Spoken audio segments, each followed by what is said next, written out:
It's a new year, a time to take stock of where we've been, where we are, and where we want to go in the year ahead. And as we move into this new year, some of my friends are picking out one word that they want to be their word of the year. And I have always loved this process because over the years, I've seen how focusing on just this one word for an entire year gives the same clarity and inspiration we can get from all the usual resolutions. But this word comes without the usual rules and regulations and judgments, not to mention the fear of guilt and failure that come along with those resolutions, especially if we don't keep them.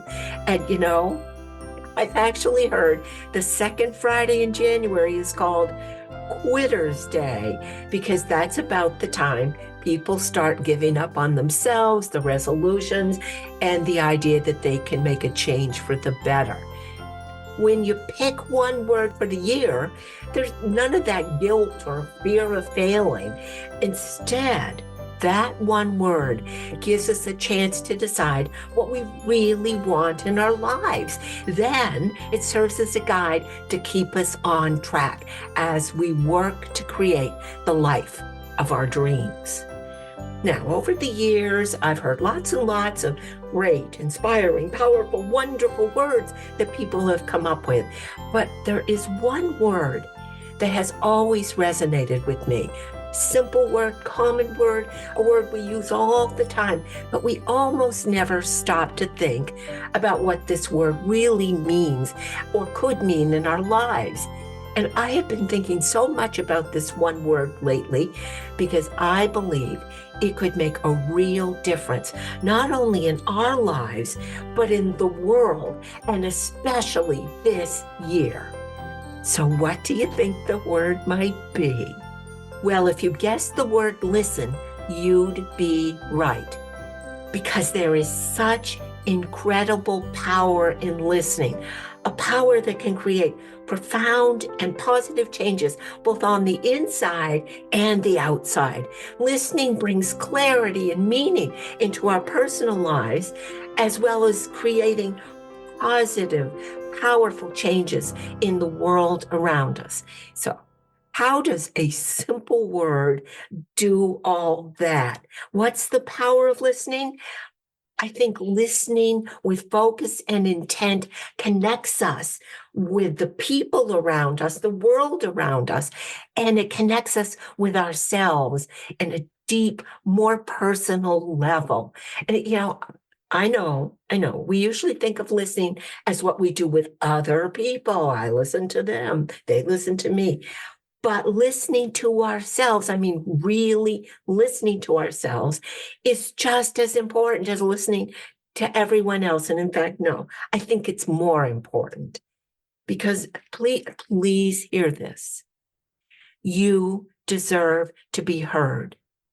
You deserve to be heard. Your needs deserve to be acknowledged and met. Your feelings deserve to be recognized and to be honored. But we are so often too busy listening to everyone else's ideas about who we are, what we should be, what we should do, what they want us to be, what they need us to do, that we don't bother to listen to our own sense of who we are and what we need. Maybe we're just too afraid to listen, afraid we might learn about what's going on inside of us. But when we get past the fear and we get past the idea that our feelings don't deserve to be heard, when we get past all that, we connect with that powerful voice inside of us.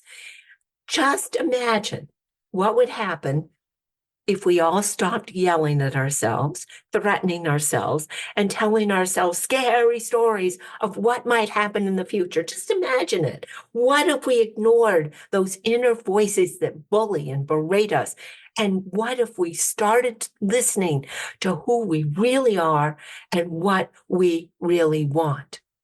What if you listen to that voice inside you, the one that knows the truth of who you really are? the one who knows how talented and strong and wonderful you really are. Imagine the difference it would make in your life if you listen to yourself for a change. And how do you do that? 6 simple steps. Number 1, find a place and a time when you know you're not going to be disturbed. Number 2, soften and slow your breathing. Number 3, as your breathing slows, let your body soften and relax. Number 4, as you continue to focus on your breathing, let your mind soften and relax.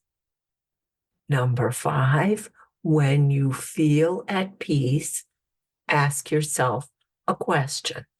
My very favorite, all-time favorite question comes from Louise Hay, and it's, what do I need to know now? That's what I usually ask myself.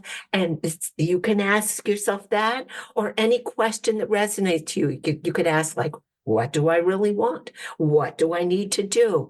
As always, this is your experience, and it's really important to do what's best for you. So you relax, you ask a question, and number 6 is you wait for the answer. Look, at first you may have trouble getting an answer. If this is new, your being may be surprised at this. But if you stick with the process, you talk to yourself like this, you will begin to realize that you can trust that beautiful inner voice of you to guide and support you and to take you on the path that's meant for you in this life. All right. That's the process of listening to ourselves. Now, let's talk about the process of listening to other people. Just like listening to ourselves, this process involves a sense of being present and focused, but this time the focus is outward instead of inward. Now, let me say this again. Listening to other people means full attention on the other person, nothing else. Listening does not involve looking at your phone, looking at your computer. It does not involve thinking ahead about what you want to say next, how clever you're going to be. It does not involve interrupting, correcting, judging, or just looking around at the scenery. It's about full focus on the other person. I just read, as an aside, I read recently that when you rearrange the words, the letters in the word listen, you get the word silent. That is just so perfect because it's exactly what I'm talking about. Silent, focused, fully engaged listening. Now, of course, conversation is a two-way street. And when it's your turn to talk, and if you really want to engage the other person, I suggest you do here exactly what I suggested to do when you listen to yourself. Ask questions. And my best advice, my all-time best advice for building a great relationship with that other person is to ask questions that help you find common ground. Look, I know we are all different. And today there's lots of talk and focus on all the ways we're different. But I promise you, each and every one of us has something in common with every person we meet. Look, maybe you both love dogs or cats. Maybe you grew up in the city. Everybody grew up in the city or on a farm. Maybe you love to cook. Maybe you both hate to cook. Why not make it a challenge to see how many things in common you have with the person you're talking with? Once you find some common ground, go ahead and enjoy talking about those things. That's how we bond.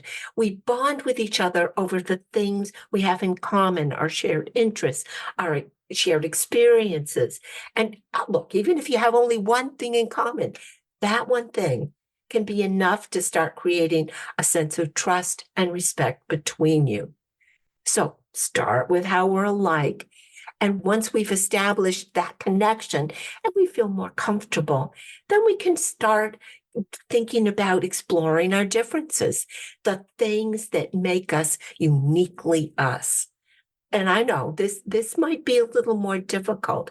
So let's think about maybe if we're going to listen to those differences, we're going to do it with an open heart and an open mind. Instead of judging or arguing or trying to be right, what if we just allowed each other to be and do and think differently? What if we just listened? Look, we come from different places. We have different strengths, different outlooks, different goals. We are different physically. We all come in all different shapes and sizes, ages, and abilities. And even our brains function differently. And especially when it comes to the differences between men and women.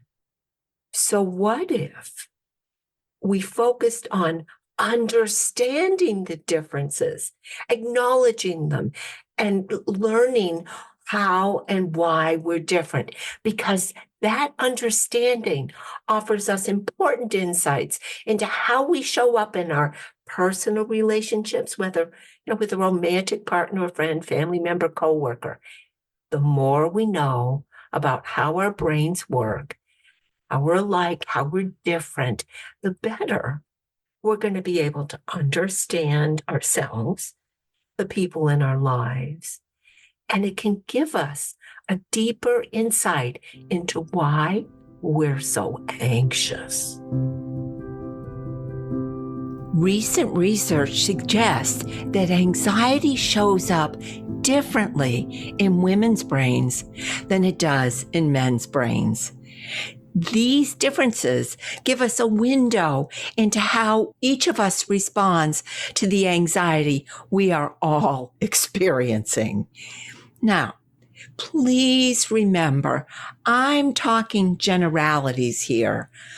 Our brains all have lots of things in common, but in the end, everyone's brain is unique, just the way we are all unique human beings. No two of us are the same, and no two brains are the same. And as with all gender differences, no one has the answers. No one way of thinking or no one brain is better or worse than the other. Our differences make us human and special and unique. And I love that we are different and I celebrate our differences. Yay. So let's take a look at some of the differences I'm talking about. And let's do that by looking at Rose and Dan. Rose and Dan had been married for about 16 years, but lately things had gone south in the marriage and they'd just been going through the motions. The day Dan brings up the subject of divorce, they agreed to go see a therapist in a last-ditch attempt to save what was left of their marriage. So here we are in a session with the therapist where they are at work to save their marriage. After the therapist and Rose and Dan sit down together, the therapist asks them to start by telling each other what they like about each other and what they appreciate in the marriage. Well, the couple struggle to come up with a few things. They're really having trouble finding a way to compliment each other. But when the therapist asks them to share some of their concerns and complaints, they do not hold back. Rose jumps right in and says, Dan won't fight with me. When he gets angry, he clams up and walks away, and that makes me crazy. How can we settle anything if we're not talking? Bottom line, we do not communicate effectively. Not to be outdone, Dan comes right back at her saying, I'd say Rose communicates enough for both of us. She never lets anything go. Every time we fight, She brings up the things I did 10 years ago. She has this never-ending list of the bad things Dan has done, and she runs through it every single time I do something that ticks her off. She will not let it go, and that makes me crazy. All right. The therapist held up her hands to signal a pause in the action. Let's all take a breath and sum up what you've both said here. From what I'm hearing, it sounds to me like you both react differently to conflict. It sounds to me like you're almost speaking a different language. And that may be because in general, women's and men's brains tend to react differently to stress and conflict. And that may be because we're wired differently. The therapist motioned to Dan. For years, we believed that all human reaction to stress was either fight or flight. But recent research is proving that fight or flight response is the male reaction to danger or conflict. In the male brain, the circuit of aggression, that feeling of being threatened or in danger, that's the circuit of aggression, is connected to areas in the brain that are linked to physical action. What does that mean? It means when threatened, males tend to respond to that stress by acting, by doing, by standing, by fighting, by running, by fleeing. Again, it's fight or flight. The therapist turned to Rose. But what we've learned recently is that in the female brains, that circuit of aggression, that circuit of fear isn't connected to the action response. It's connected to the areas of the brain for thinking, feeling, and talking. So what I'm saying is our brains are wired differently. And we've learned from our research that the female's response to danger or conflict is what we're now calling tend and befriend. It's not about action. It's about connection. The female's response to danger tends to be bonding, connecting, communicating, reaching out to others. So when challenged, the female brain says, go, talk it out. At the same time, the male brain is saying, don't talk, do something, or just disengage entirely. Do you see the difference? Rose and Dan looked at each other and Rose said, boy, that sounds a lot like us. Dan nodded in agreement. You're right. When I'm stressed, all I want to do is avoid everyone else on this planet. And I have never been able to figure out why Rose didn't want to avoid me too. He smiled at Rose. But hearing that we're wired differently and hearing that Rose is more concerned about connecting helps me understand where she's coming from. We really do respond differently. Rose smiled back. And the therapist continued, the differences in your brains don't stop there. It turns out women and men remember things differently. Research shows that in women, there tends to be more blood flow to the parts of the brain that process emotions and then relates those emotions to events. This causes women to revisit, to ruminate, to go over and over and over and over and over emotional memories, much more than men. Women are more likely to remember the past in greater detail. I like to think of it this way. It's as if women are watching the past as if it's a full-length Technicolor surround sound feature movie, and they watch it over and over and over.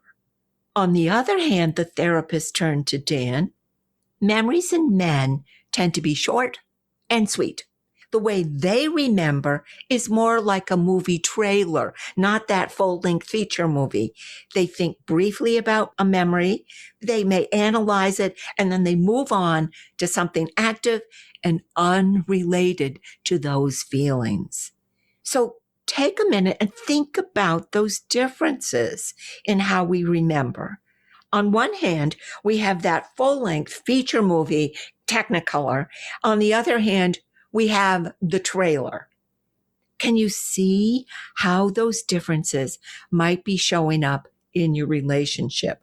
Dan laughed and nodded, and then he looked at Rose as if he was beginning to see her in a completely different light. So that's why she keeps harping on something long after it makes any sense to bring it up. She won't let it go. And he looked back at the therapist and said, you know, I bet the way she thinks about things over and over is part of what makes her so anxious. Rose sat up and nodded. You know, you're right, Dan. I do keep thinking the same thoughts again and again, and I can feel in my body how that makes me more anxious. Dan and Rose looked at each other as if they were truly beginning to see each other in a new light. Dan looked to the therapist and said, so how else are our brains different? Great question, the therapist said. We know that anxiety just looks a little different in our brains. Brain scans show us that the female brains are more active in terms of blood flow to the part of the brain that helps with focus and impulse control, the emotional part of the brain. It's called the limbic brain. It's in the middle part of our brain, and it's the part that handles mood and anxiety. So women have more blood flow to this part of our brain. Women's brains are more active.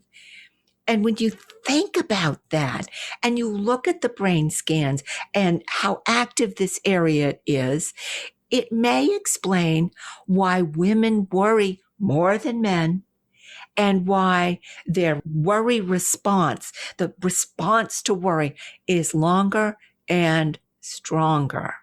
Huh, said Rose. How else are we different? The therapist shook her head in many ways. And, you know, we don't know a lot about the differences in our brain. We are just beginning to do research into gender differences in our brain and what role, if any, they play in anxiety in both men and women. It's a brand new science.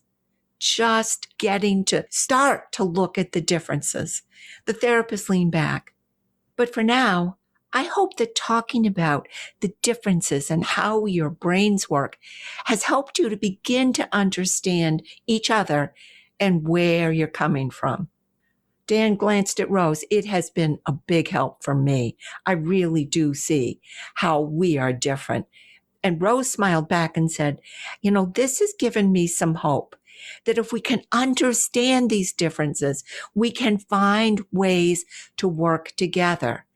And maybe knowing something more about how anxiety works in my brain will help me better understand why I'm so anxious all the time. The therapist nodded. Talking about the brain is such a great place to start the discussion about relationships and what causes our anxiety. She smiled at both her clients. I think we are off to a really positive start here. I have such hope that over the next few weeks, we can work together to find some really great tools and techniques to help you both learn about each other, to relax, and to begin to heal this relationship. So I think we are off to a great start here, you and I.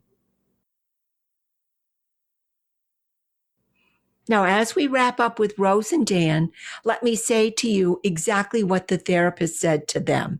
I think we are off to a great start here, you and I. So excited that we're working together.